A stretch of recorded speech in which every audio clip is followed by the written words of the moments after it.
Yesu, je, ni kusudi lako? Ungeenda naye njia nyembamba, unataka aubebe mzigo wako. Bwana Yesu asifiwe.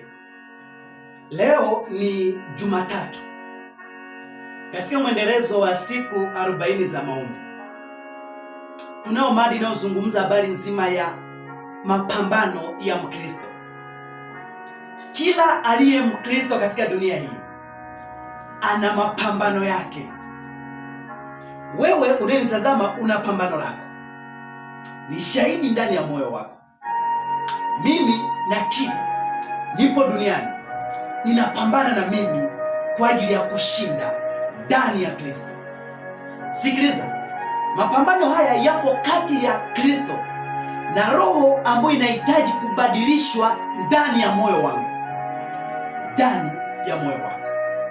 Warumi sura ile ya 6 ukianzia mstari ule wa 17, ndipo pale kuna habari nzima pia inayozungumzwa inayojenga hoja ya somo hili.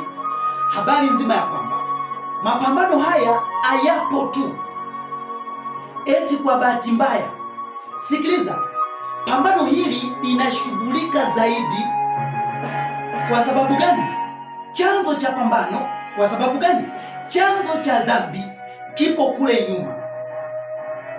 Kabla leo hujamkiri Yesu kuwa Bwana na Mwokozi wa maisha yako, lakini natazama na mtu ambaye bado hajamkiri Yesu kuwa Bwana na Mwokozi wa maisha yake, lakini natoa wito, azimia tu kumkiri huyu Yesu kuwa Bwana na Mwokozi wa maisha yako. Hatufanyi maigizo, azimia tu kumkiri. Nikutia moyo kwa wewe ambaye bado hujamkiri huyu Yesu tunayemzungumza kila wakati, azimia hilo. Lakini kwa huyu ambaye wewe ambaye upo ndani ya Kristo, tunahitaji zaidi kufikia kiwango cha juu zaidi kiroho. Lakini kitu ambacho kinambadilisha mtu sio macho, sio mdomo, sio nini, ndani ya moyo. Pambano leo lipo ndani ya moyo.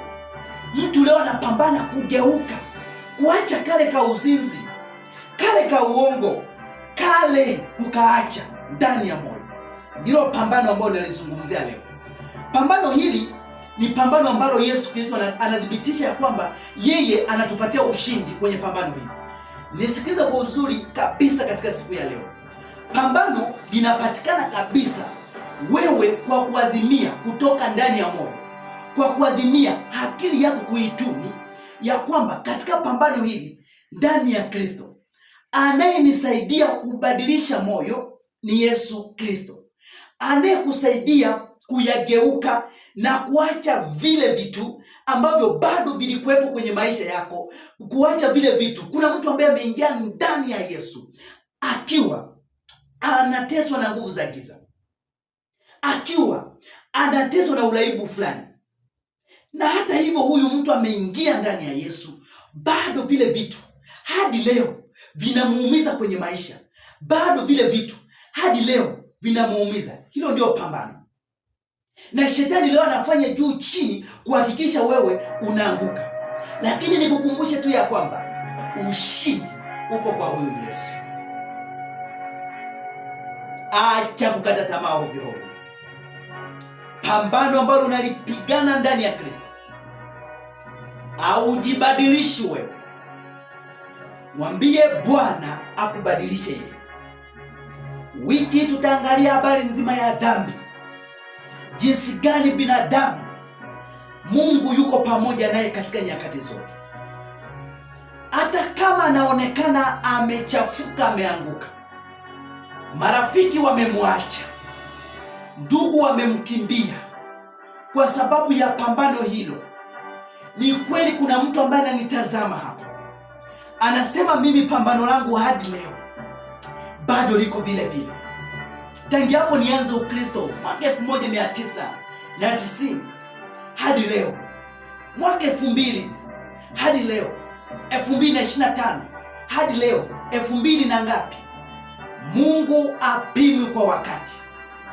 Pambano hilo unaweza ukalishinda ndani ya Kristo. Pambano hilo ninaweza nikalishinda. Ni maamuzi yako. Kesho tutaangalia jinsi gani unaweza ukashinda pambano hili. Usikose ndani ya moyo wako. Adhimia kuwa mshindi. Na tuombe. Baba yetu na Mungu wetu, ni kweli pambano lipo katika maisha. Ni kweli tunapambana kila mmoja wetu kushinda kitu fulani.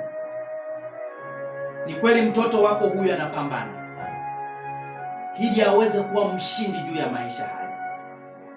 Basi wewe kwa kuwa umeahidi ushindi, hatuna mashaka na wewe. Kushinda ule uchoyo, kushinda ule ubinafsi, kushinda ile roho chafu, kushinda ile hali ambayo bado inamfuatia kwenye maisha yake, kushinda katika pambano la ndoa yake, kushinda kila nyanja za kimaisha. Toa ushindi wako leo kwa mama huyu, kwa kijana huyu, kwa binti huyu, kwa jina lako Yesu. Amina.